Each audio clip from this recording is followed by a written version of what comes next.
மூஞ்சி எல்லாம் மறுத்து போயிட்டா வாயெல்லாம் இப்படியே ஆயிடுது. சும்மாவே அப்படிதான் இருக்கு.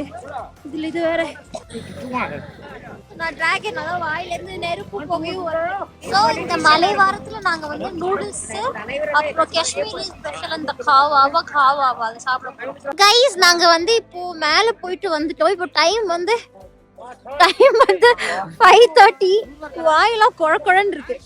ஸோ நாங்க மேல போகும்போது வந்து டைம் 2:00. இப்போ வரும்போது 5:30. மேல வந்து 5:30க்கு மேல யாரும் இருக்க மாட்டாங்களா? ஏன்னா வந்துட்டு அங்க இன்னும் ரொம்ப மைனஸ் அதனால ரொம்ப கோல்ட் அதிகமா இருக்கு. ஒரு மாதிரி ஆயிடுச்சு. அண்ட் நீங்க ஒரு இடத்துக்கு போனீங்க அப்படின்னா சாலிடா ஒரு நாள் ஃபுல்லா அங்கதான் ஸ்பெண்ட் பண்ற மாதிரி இருக்கும். என்னால பேச முடியலடா, வாய் வரும். குளிர்ல உளறிட்டு இருக்கா. வாயெல்லாம் ஒரு